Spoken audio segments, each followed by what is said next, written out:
Bab kedua. Mahrin, Mahrin, bangun! Teriak Bu Sasmita tepat di depan pintu kamar Mahrin. Wajah Bu Sasmita tampak memerah karena amarah yang tertahan, karena sudah berulang kali ia mencoba membangunkan putrinya itu, tetapi sang putri tak kunjung bangun juga. Siram saja, Ma, kalau tidak mau bangun. Celetuk Pak Willy dengan nada jengkel yang baru saja keluar dari ruang kerjanya. Tanpa ragu lagi, Bu Sasmita dengan segera membuka pintu kamar Mahrin, seraya melenggang masuk dengan cepat ke dalam kamar putrinya itu. Sesampainya di dalam kamar sang putri, Bu Sasmita tersentak kaget, lalu menggeram marah saat melihat Mahrin sudah duduk santai di atas kursi riasnya, dan tengah asyik mencatok rambutnya. Ya ampun, Mahrin! Ternyata kamu sudah bangun. Kenapa kamu tidak menjawab teriakan Mama? Sudah berapa lama Mama berteriak di depan kamar kamu seperti orang gila? Pakik Bu Sasmita kesal. Suruh siapa berteriak? Ma, suara Mama jelek tahu, sudah mirip seperti suara Tarzan saja. Celetuk Mahrin dengan santai. Seketika itu, mata Bu Sasmita membulat dan wajahnya berubah semakin kesal kala mendengar ucapan putri semata wayangnya itu. Amarahnya pun mencapai puncaknya. Astaga, Mahrin! Kamu tega sekali menyamakan Mama dengan Tarzan. Arin, kamu benar-benar membuat Mama sedih. Berisik, Ma. Jangan berdrama. Kamu ini. Ya sudah, kalau kamu sudah selesai, segera turun ke bawah untuk sarapan. Ujar Bu Sasmita. Mahrin hanya menganggukkan kepalanya guna menanggapi ucapan ibunya itu. Wajah Mahrin tampak murung, sulit untuk menyembunyikan rasa kesalnya terhadap rencana ayahnya yang ingin menjodohkannya dengan seorang satpam. Mahrin terkekeh sinis. Gue mau dijodohin sama satpam? Astaga, hidup gue bakalan buruk kalau beneran harus nikah sama satpam. Dalam hatinya, Mahrin merutuki keputusan ayahnya yang tidak bisa dimengerti. Bisa-bisanya papa mau menjodohkan gue dengan satpam. Padahal banyak pria yang baik, tampan, dan tajir di dunia ini, contohnya Sean. Mahrin menatap wajahnya di cermin sambil membayangkan hidup bahagia bersama kekasih hatinya itu. Ting! Tiba-tiba, suara handphone Mahrin yang diletakkan di atas meja rias menginterupsi lamunannya. Senyumannya seketika mengembang, dan wajahnya tampak berbinar ketika membaca pesan yang masuk dari handphonenya itu. Sayang, aku jemput ya. Mau gak? Mata Mahrin memancarkan semangat saat membaca pesan itu. Ternyata pesan tersebut datang dari Sean, kekasihnya yang selama ini selalu ada di hati. Tak mau berlama-lama, ia pun segera membalas pesan dari pujaan hatinya. Ya sayang, aku mau. Jemput sebentar lagi ya, aku mau sarapan dulu. Hati-hati di jalan. Gelombang perasaan mencampur aduk dalam dada Mahrin, antara harapan cinta sejati dan kenyataan pahit yang tengah dihadapinya. Namun di balik semua itu, ia tidak akan menyerah begitu saja. Ia bertekad memperjuangkan cintanya dengan Sean, walau harus melawan arus keinginan ayahnya yang keras. Mahrin segera bangkit dari kursi riasnya dan melangkah guntai keluar kamar. Setibanya di lantai bawah, ia menemui kedua orang tuanya yang telah menanti di meja makan. Akhirnya kamu turun juga, ayo cepat kita sarapan. Ajak Bu Sasmita seraya tersenyum. Mahrin mengangguk pelan. Lalu ia mendaratkan tubuhnya tepat di atas kursi meja makan. Tak lama, Pak Willy membuka suara. Mahrin, besok Papa akan mengajakmu untuk bertemu dengan calon suamimu itu. Ia mengatakannya dengan tegas.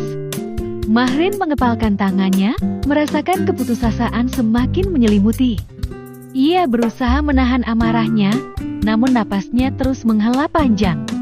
Aku tidak mau, Pa. Apa maksudnya menjodohkan aku dengan satpam?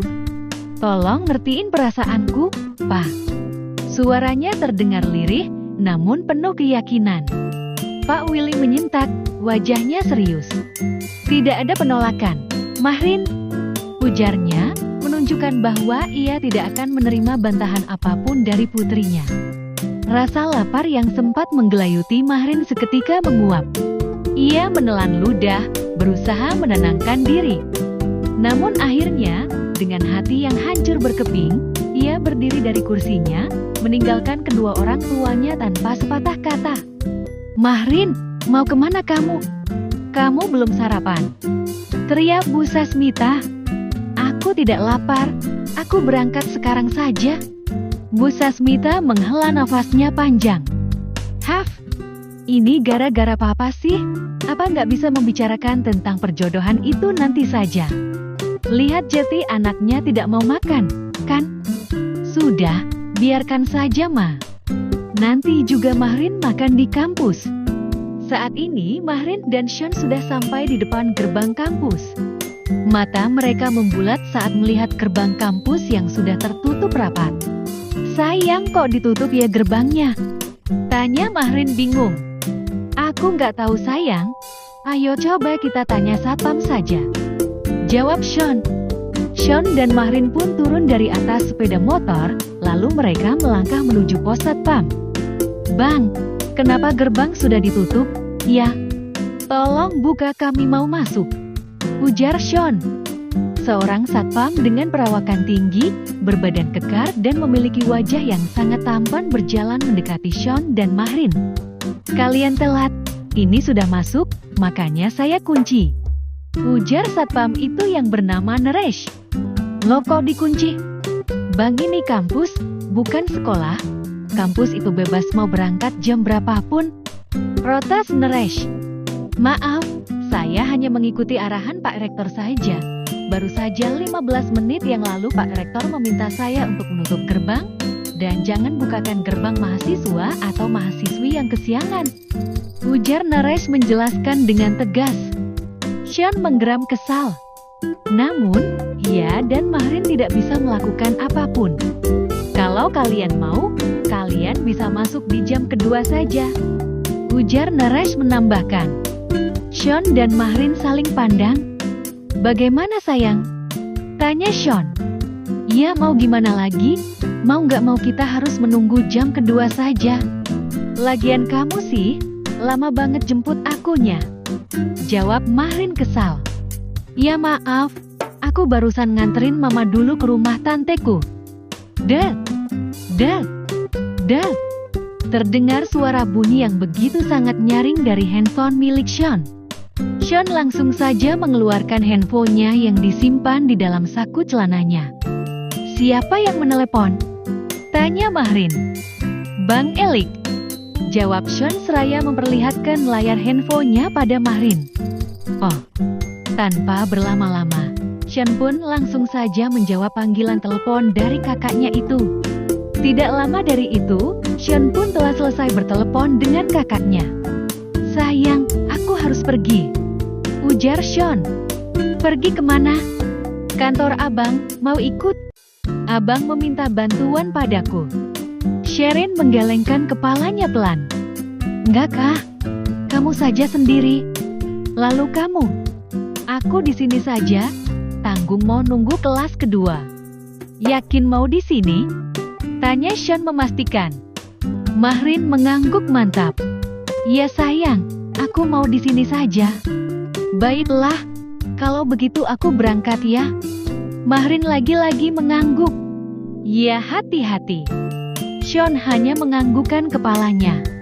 Lalu ia menaiki sepeda motornya dan gegas melajukan sepeda motornya meninggalkan Mahrin. Mahrin menghela nafasnya panjang. "Arg, sial banget sih hidup gue," gerutunya.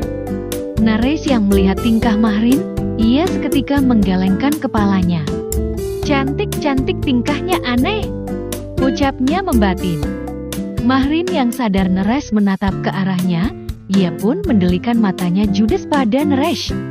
"Apa lo lihat-lihat ke arah gue, demen lo?" ujar Mahrin percaya diri. "Astaga, Mbak percaya diri sekali. Anda bukan tipe saya. Mana mungkin saya suka sama Anda. Wake up Mbak, jangan mimpi di pagi hari seperti ini ya." Mahrin mengepalkan tangannya, nafasnya tampak memburu. "Hei, sangat menyebalkan. Neres tak menghiraukan ucapan Mahrin, ia lebih memilih untuk kembali masuk ke dalam pos satpam. Ting! Baru saja Neres mendudukkan tubuhnya tepat di atas kursi yang berada di pos satpam. Tiba-tiba Neres mendengar suara handphonenya yang berbunyi karena ada pesan chat masuk. Neres langsung saja meraih handphonenya yang disimpan di atas meja. Nak Neres, ada yang mau saya omongin dengan Nak Neres. Pak Willy. Gumam Neres saat membaca pesan dari Pak Willy. Tumben Pak Willy mengirimkan pesan seperti ini. Kira-kira apa yang mau dibicarakan? Ya. Gumam Neres penasaran. Tanpa berlama-lama, Neres pun langsung saja membalas pesan tersebut. Silahkan Pak, memangnya apa yang mau Bapak bicarakan pada saya? Satu pesan yang Neres ketikkan pun sudah terkirim pada Pak Willy. Tidak lama dari itu terdengar kembali suara handphone Neres yang berbunyi. Saya mau menjodohkan kamu dengan putri semata wayang saya. Saya harap kamu tidak menolak permintaan saya. Mata Neres membulat saat ia membaca balasan pesan dari Pak Willy. Dijodohkan. Neres kembali membaca pesan tersebut guna memastikan. Ini benar dijodohkan. Ya ampun, bagaimana ini?